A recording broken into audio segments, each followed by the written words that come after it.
I remember I was at Coachella. Literally, I thought that maybe something was in my drink I didn't know was in there or something, because Jeff just ran up and goes, "You're opening for Benson," and runs away. Your music video, you said that there were some Easter eggs that people did get, but also maybe haven't gotten. The date in which we were going to drop The Older You Get, and I kind of just went, oh yeah, that sounds good, not really thinking about the date. And then my girlfriend actually, like a little bit later, goes, wait, baby, that's Corey's birthday. So Corey Labaria was my friend that passed. Hi, you guys. Coco Mocoe here. And today we are saving a seat for Daniel Seavey in the middle row. We are watching his music video for The Older You Get.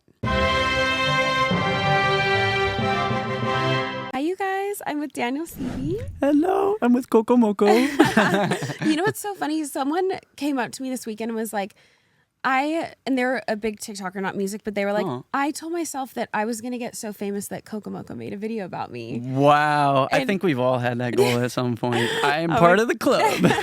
And now, even better, you're in the room with me, which is so exciting because, so you just got off a tour in Europe with Benson Boone. Yeah, such a good dude. What was that like? It was probably the best time of my life. I'm not even exaggerating. Benson is such... I don't think people understand. Like you can see just online that he's a genuine person, but he genuinely goes out of his way to just make sure you're comfortable, but also genuinely just wants to make friends, spread love like I've never seen. Like in the least cheesy way possible. He really is just like the sweetest dude. Wow. So that was pretty cool. And you guys had known each other before you went to open on his Europe tour. How did that friendship come about? we were acquaintances. So actually, fun fact, I don't think anyone knows, the first day he got to LA, I met him. I went to my friend Markel Washington's house. And Benson just got into his house. Benson just got into his house from the airport. And I got there, and so I was like, oh, hey, I'm Daniel. Nice to meet you. Oh, I'm Benson. What do you do? Oh, I sing. And I just remember I was like, oh, I make music too. And he was like, oh, can I hear something? And so I like pulled out my like phone and played him like a demo. Yeah. And then I was like, can I hear something from you? And he was like, sure. And he just got on the piano. It was like, like, you know, hit like the Freddie Mercury notes. And I was like, oh, sick, bro. You're really good. Wow. And we were like acquaintances ever since then. We were always like, if I like saw him and he saw me, we'd be like, bro, but we had never hung out. And I remember I was at Coachella.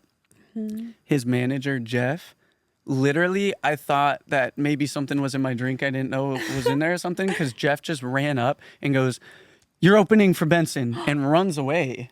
Was it like the Do Lab where everything goes like, down? That didn't really just happen, you know? Like, I was like, what in the world? Yeah, exactly. I was like, it was in the artist section. I was like, someone put something in. Yeah. This didn't happen.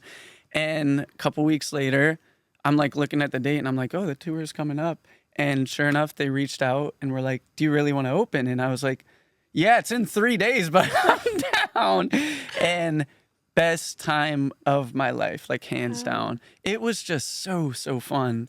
Like, usually for tour, for me, it's like the show is amazing and the rest, and you hear this a lot, like you power through the whole day to get to the show.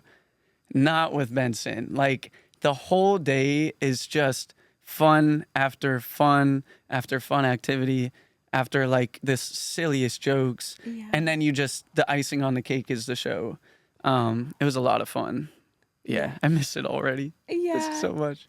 And did they ever explain why because it ended up being such a great duo with just like the mix of the audiences and stuff. Like, did they ever say why you guys were, like, you were the one that they chose? Not necessarily. I mean, I don't want to speak for him, but I genuinely think that, like, we just liked each other. Yeah. And, like, saw a friend in each other and saw potential of, like, a real friendship in LA, which is actually so hard to find. And I don't know, something really healing happened for me on that tour where I didn't realize how much I was lacking like a bro. Yeah. And I couldn't have found a better just like brother and best friend out there, and his whole crew. His whole crew isn't like your typical touring crew.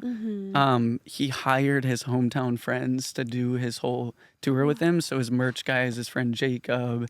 McLean, his friend, does his photos. Like everybody, all his friends do his tour with him. So have you seen the show Entourage? Yes, I have. It felt like we were in like a season of Entourage. Like it was, it was Boulevard. Yeah, it was just so fun. And I just feel like I really made some like lifelong brothers out there, and we made so many memories in that month. It felt like 10 years out there. It's just like insane how much we accomplished. Yeah. And one of the things that you would do that like the audience loved was the looping. Yeah. Can you just quickly describe what that is and like what is it like doing that live? Are you nervous or do you feel like that's actually where you shine? Yeah, looping is something I've been doing my whole life. I grew up listening to Ed Sheeran, who uses a looper pedal. If you don't know what a looper pedal is, it's basically a pedal you plug your instruments into, and then when you hit the pedal, you can loop your instrument back. And so you can almost like build a whole beat live in front of people. Wow. I did it a lot growing up, kind of with like the guitar, like Ed did. And then one day I like put my cello into it and was like, oh, this is cool. And the first time I actually attempted to do all the instruments at once and loop them all together was on my first tour. Wow. I have never been more nervous on stage than doing that, because literally you play one wrong note, you have to redo the whole loop. Luckily, I have yet to, knock on wood, I have yet to mess up once. So it's been a good run. But I definitely felt like such a fish out of water at first doing it, and kind of felt like I might have bit more than I could chew. Yeah. Like I remember first show I ever did it was at the Troubadour here in LA. It was my show. And I looked out at the crowd and down at my little pedal, and I was like, oh God, here we go. Like this is going to be so bad. I kind of just blacked out and it went well. And from there, I've kind of built up this confidence and validation in myself that I think I'm better on the fly than I realized. And that's been fun to see. But it's one of my favorite things to do. Wow. And genuinely, it was just like a hobby of mine that I never connected the dots on, that like, oh, I could do this on stage until recent. But it's been really fun. And you even did it with the Chaperone video. Oh yeah, you're keeping up. Thank you so much. Yeah, and your team was telling me that like they just played you the song and you like did it by ear. Yeah, I'm one of those. I'm a nerd. I'm a weird kid where I was actually just at David Kushner and his girl Nicole are leaving town. They're going to Nashville. They had like a going away party, and I was with Alex Warren and Michael Sansone, and they love that I can play by ear. They made me sit at the piano for like an hour and were like, we're gonna stump you. We're gonna give you a song you can't play, and would just like list off songs, and I would just wait. I'd be like, I'm sorry, man. I have to play it now. I don't know. I don't know where it comes from, but yeah, I'm able to kind of just hear a song and play it. And for I don't know, it's like a language I knew how to speak since I was like 2 or 3, and I was like that weird kid with like a little piano going twinkle twinkle little, like it just always clicked. Wow. Yeah. That's like a viral online series right there, is your friends just trying to stump you. Oh my gosh, that's great. Thank you. It works. I just got chills. I'm gonna go do that when I get home. Like trying to stump Daniel Seavey, this song, but like they show the cue card to the camera. Me, I'm telling you. Yeah. I was really curious too, just about like touring, because I've always heard for artists when they go on tour, like the show is such a high. And then afterwards, it's kind of isolating. Can you, for someone who's like never toured, which is literally 99 me, like what is it like that like hour after a show? Are you just winding down? Or usually in a typical scenario, when you're not touring with Benson Boom, you go to bed. You get in your bunk and you go to bed, and it is kind of like a come down. Okay. With Benson Boone, you just stay at that same level of energy. Yeah. Like you get this adrenaline rush on stage, and he has like a perma adrenaline rush. Like his doesn't go away. And so then it was my job to keep up. But it was honestly like, it kind of inspired me on like my outlook on how I'm living life, you know, and kind of reminded me that like you can just make the choice to do more and enjoy every moment. And he genuinely does not miss a single minute of just enjoying the moment. So for us, after the show, we're either playing cards, we're finding bird scooters wherever we are, and we're ripping them through the town. Yeah. We're finding a local club. None of us drink, but you would think we were the drunkest people in that club the way we were dancing. Yeah. We always found something to do. Actually, you want to hear one of the silliest stories? What? On a day off. Oh my God. We had a day off in Norway. This is one example of when I say like they do outrageous stuff. This is like a great example. We were in Norway.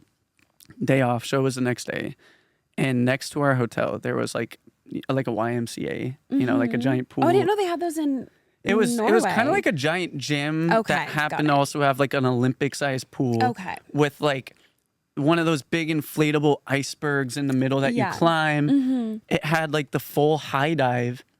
So Benson and his whole crew go to the top high dive. We're talking like 50 feet up, and people in Norway don't really care about the rules. Like we could do whatever.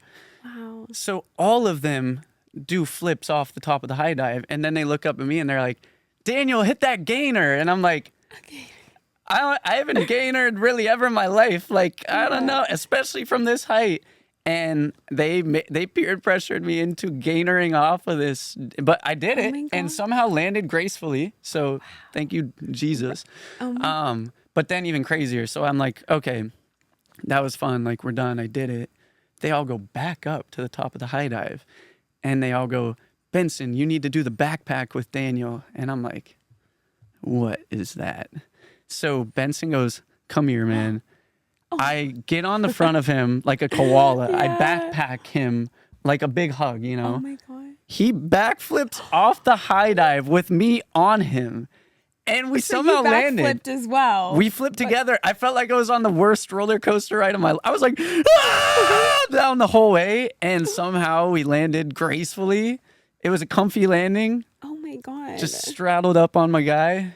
It was a little romantic now that I think about it. Right? You guys are like trauma bonded. Yeah. Well, if Benson Boone is ever on Masked Singer and like the like, what's it called? If they ever do a flip, we'll know it's him. Yeah, he's got a backup career like American Ninja Warrior. He has probably many, honestly. He's like a jack of all trades. But wow. And so you're going on tour with Dean Lewis. Yeah. Have you been to Australia and New Zealand? I've been to Australia and New Zealand, but it's been a few years. So I'm really excited to go back. And I'm going to a lot of new places I haven't been. So like we're going all around Australia. Dean also, I haven't met him, but everybody that I talk to that knows him says he's just like the sweetest dude. Wow. And he's been posting the silliest posts with me to promote this tour. So I already know he's a clown. Like I'm excited. Wow. It's so nice to see like you having fun and like. Oh my gosh. Thank you. Yeah. Thank you. It's been fun for me. Yeah. Really because you've been touring since you were pretty young. Yeah. Yeah. And so, because I'm like, obviously, you have your audience from Why Don't We that really, really knows you. Yeah. But for the people that are just finding you, like, I know you probably get asked this all the time, but so your start was American Idol, or my start was I mean my like start when I like learned I love music was busking in the streets of Portland, where I'm from, Portland, Oregon. Well, Vancouver, Washington, technically. Wow. If I say Vancouver, everyone goes Canada. So Portland, Oregon. I would busk in Portland though. It was like a 20-minute drive for me. I would busk at like 12 years old. Wow. My dad was a pastor, and so we had all these instruments at the church that we would just borrow. And my dad would take me down like once a month, twice a month, and I would busk. And people would give me monies for more instruments. Yes. And I said, I like this very much. I would actually put all the money towards more instruments because I was 12 and just loved instruments. That was my whole thing. And then 15, my dad, we didn't have much money, but my dad had like flight points to an audition in San Francisco for American Idol. Oh my God. That was like my first real foot in the door, came out to LA and made the top 10 of that. And that was kind of when I really knew this is what I wanted to do. I went back home for about a year and really missed just being involved in music. And I think at that, I was only like 16, but that was when I knew like I will do whatever it takes to stay making music, because that's what I'm called to do. That's what I love to do. I love what it does to the people around me even. And ever since then, these like blessings have just fallen out of the sky, including Benson's tour, including the band. I was home. I got a call from my friend Jack, who was in the van with me, and just said, do you want to come out to LA and hang out with me and some guys? And we got an Airbnb together and said, why don't we make a band? Fast forward 5 years, that went swimmingly. Some seriously fun memories there. And then another year passed from that of me kind of starting my solo career. Felt like a fish out of water again. Put a tour on sale thinking I'd sell 10 tickets, and it sold out somehow. Thank you to the fans. They were amazing. And like, basically what I'm saying is I have no idea what I'm doing, but things just keep happening, and I'm just so happy to be here doing what I love, you know? So yeah. I feel like, you know, you're obviously focused on like the skill of it, which is so nice. Seeing an artist that like does it for the artistry, and thank you. And I feel like things kind of work in your favor when you do it that way. Versus like, you know, I feel like everyone grows up being like, I want to be a pop star. Yeah, for sure. For sure. Don't get me wrong. That part is fun. Yeah. But I think I've also seen the other side of that and just how much like clutter comes with it. And I think any artist can relate that when you're on a stage and they're screaming your song back, there's no downside to that ever. Yeah. That's the part I live for. Yeah. So I just want to keep doing that. Yeah. And what is it? Is it scary putting out, like when you were in a band, Why Don't We? And then you put out music in a band. Was there less pressure versus like as a solo artist? Yeah, way less responsibility on every front. Yeah. I think the music, you had a lot of opinions, and that just meant that your opinion held less responsibility. Yeah. It also, it wasn't your name. It was a band's title. So it didn't fall back on you. And even a show, there's 5 of you that kind of share the responsibility of keeping this crowd entertained. And so when you're not singing, you're just like dozing off doing whatever. So at every front, there's just a lot more that you have to do. And at first that was really intimidating. Like, again, like first song I released, it was very scary. First show I did, terrifying. First loop thing I did, I was shatting my pants. It was so scary. I'm just starting to really feel super comfortable in my own skin, especially after opening for Benson. That was my first time throwing myself in front of a crowd that didn't know me, and another terrifying thing to do. But I'm telling you, the more you throw yourself into uncomfortable positions, the more you're going to trust yourself afterwards, because 99% of the time it's going to go better than you expect, you know? And that was the case for me. And I'm really starting to feel like I can just like trust myself and my choices and really enjoy it again, you know? But at first, it was a lot of responsibility. Yeah. I was feeling a little insane. Yeah. And we're going to watch the video for your recent song, which just had such a great response. Oh, that was another blessing out of the sky. Is it giving you like wind in your sails seeing the response to oh my gosh, like as much as I do like to make music for myself, we still like it's 50-50 for me, and like I do live for like that moment where you make a song that connects with people. And I was so nervous and down on myself before we dropped that first snippet of that first song. And I'm very like, maybe even OCD, like analytically, like it has to be perfect. And thank God for my socials person, Justin, and my BFF. He was like, put this clip out, I promise you. And I just trust him with everything. And he made the right call because we put it out. And I'm sitting in the corner of the room like, all nervous. Is it up? Like, how's it doing? And he was like, and I was like, what? It's doing really good. I was like, you're kidding. Like, it was really like unbelievable moment. And that song meant so much to me that like, again, like it's scarier when something does mean that much to you. When you're in a band, it's not as personal to you. This song was summing up my life, you know? And so I was like, God, if they hate it, I don't know what I'm going to do. So I'm glad it went well. Yeah, I know.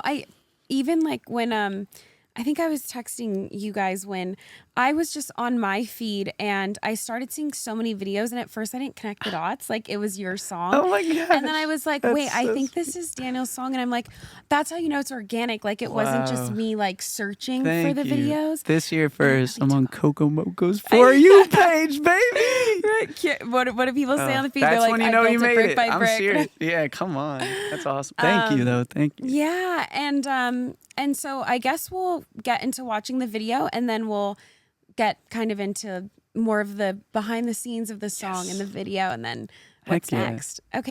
Oh, this shot was so fun. Did you guys have one chance to get it because you were painting? Yes. Oh my God. That was one take. Be like, what if the camera dies or something? Like, I actually, I'm wearing them. Look, I still have. Oh my God.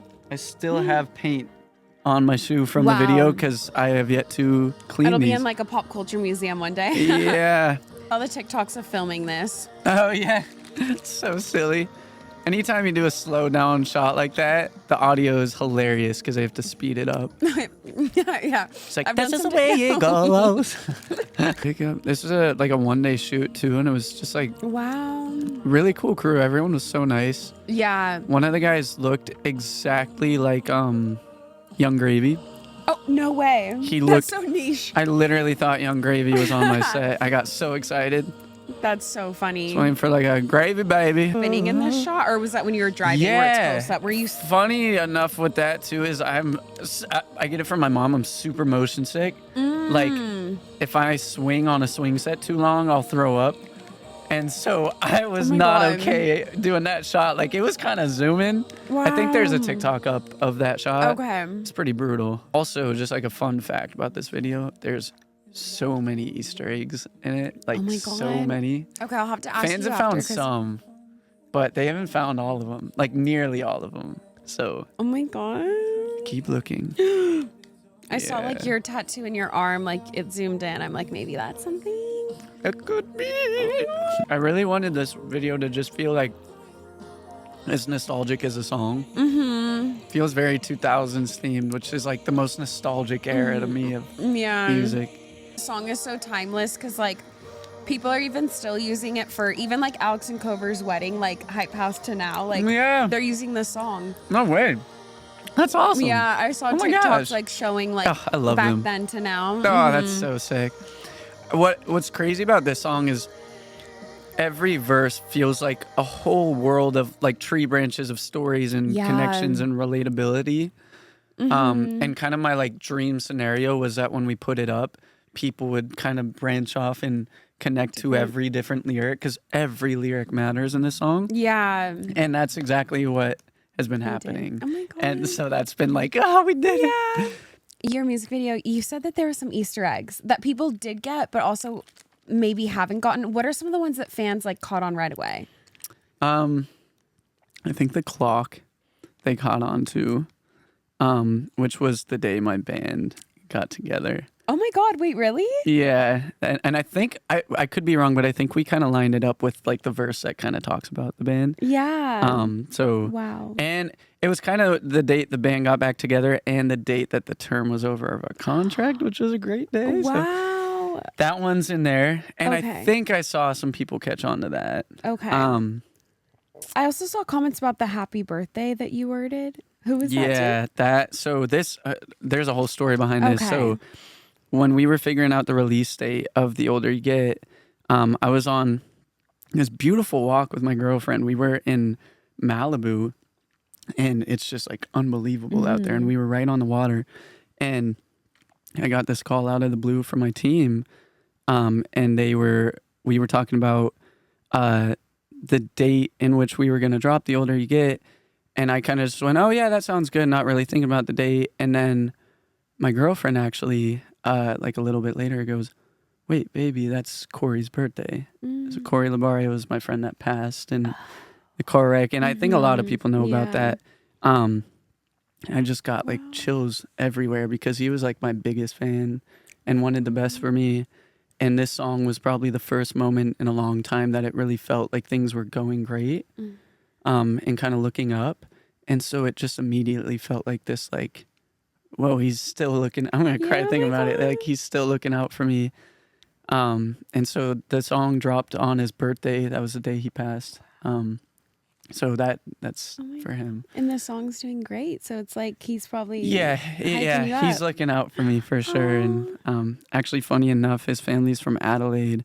So on the Dean Lewis tour, his mom texted me and asked to come to the show, and I've never done a show for them. So it's like been this crazy moment of just like, it's so cool what music does. Yeah. It's so cool. But that was pretty nuts. Just like a wild moment. Of being like, wow, he's looking out, he's watching. And then maybe one more I could throw you. Okay. That's more obvious. The license plate. Florida. The Florida license plate. Okay. I met my girlfriend in Miami. So, really? So that's where she lived at the time. Oh. She's from Madrid originally, and then moved to Miami. And I was down there doing some sessions and was not looking for a girlfriend at the time. Found the love of my life. That's, I guess, just the way it goes. Right. So, yeah, I snuck that one in there. That's so sweet. Did she know it was going to be in there before the video came out? No. Aww. Yeah, it was a good surprise. So did you guys have to like buy like a plate on Amazon or something? Yeah, I always am curious about that. Shout out to the arts and crafts team. I have no idea where it came from, but it looks so real. Yeah. I was like, wow. Aww. Wonder if I could just take it and use it. No, it's probably fake. Probably fake. Yeah, and then what did like I was trying to figure it out, but I just couldn't. And like the red paint in the room and stuff, like what did that mean? I like to keep that one subtle. Okay. Open to interpretation because it can mean a couple different things. Okay, that's a good answer. Yeah, thank you. And also like the papers on the floor, like you don't have to say what it means. Yeah. We'll keep it a mystery. But like for the fans, you did say there's a certain number of papers and that means you should count the papers. Okay. Definitely. The crumpled up papers. Count them.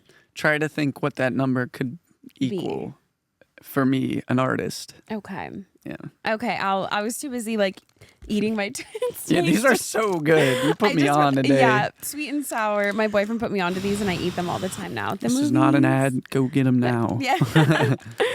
Yes, not an ad. And so now like the videos come out, and so now you're preparing for an album eventually. And are you feeling like more excited about that coming out now that you've seen the response to your first song? Yeah, I thought it would take a lot more music to kind of see an uptick in people caring. Yeah.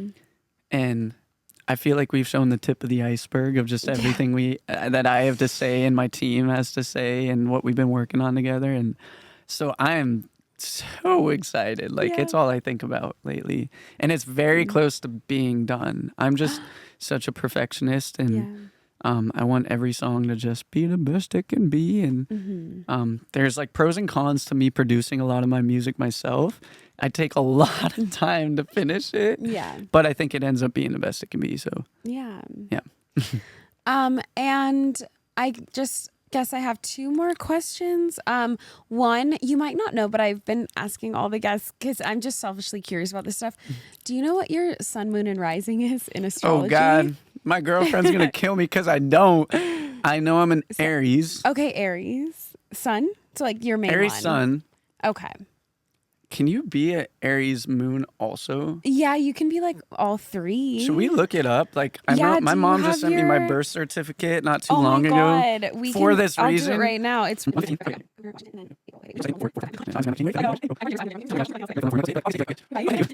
this and send it to you later for your girlfriend to like dissect. What was that vortex thing? I know there's people smarter than me that like know what all this is. Okay, so your sun is in Aries and then your moon is in Scorpio. A lot of music artists have a moon in Scorpio. Cool. Because like the moon sign is where you find your confidence, and Scorpio is the sign of things that people keep hidden. Whoa. And so artists are able to confident yet Aries mysterious. is the confident. Yeah. So like you get confidence from articulating the things that other people are too afraid to say. Wow. Which is like you just artistry. Gave me chills. Damn, you're good at this. Thank you so much. It's like a free session. Whoa. Right. And your rising is Leo, so that makes sense. Leo is the sign of like chill vibes. Actually, Leo's the sign of like fame and like people that have a lot of fame in their charts are Leo. Yeah, exactly. You're just gassing me up. No, I know, right? But you do have a lot of Aries on your chart. Cool. Are they like emotional or am I making that up? So this actually makes sense for you because Aries is actually, people think like the year starts in January, but the astrological year starts when Aries begins. It's considered the first sign. So it's the sign of like youth. It's the sign. So people that are Aries are like young souls. Like they're very like excited about the world. It's like people that believe in it. It's like their first lifetime. So they're very like curious and excited. Whoa. Like a lot of energy, like Aries is like the young sign. Oh, wow. Thanks. Yeah. So, okay. Well, that was your I'm just a grown-up child, so that exactly. That's what Aries is. And so I guess like my last question is there anything like if someone is hearing about you for the first time and is there something you wish you could go through the screen and before they hit play, like on your Spotify or your playlist or whatever it is, your music video, you want to just tell them something about you to keep in mind? Yeah, I feel like I'm just here because I love music and I love what it does to people. I'm a very positive person and I just want to spread as much light through the world and through my music as I can. So if you're into that kind of thing, then I hope you like my music and you check it out. That's all I'm here to do. So I love it. Yeah. Oh my God, I'm excited for all this stuff coming. So thank you. Yay. Thank you. Okay, great. That's the interview. Heck yeah. Yay. Thank you, guys. Yeah, thank you. Thank you guys so much for watching The Middle Row with Coco Mocoe. I'm so excited you guys got to meet my friend Daniel Seavey. He's so great. I'm so lucky he came in and with his album coming out. So thank you for watching. You guys can listen to the official Middle Row with Coco Mocoe playlist on Spotify, which I will link down below. And I update it with some new music from new artists coming out every single week. And sometimes I'll drop some Easter eggs of future guests coming on the show. You guys can comment down below artists that you think are about to blow up that I should have on the Middle Row next. Thank you guys so much. Really appreciate you watching and I hope you enjoyed the episode.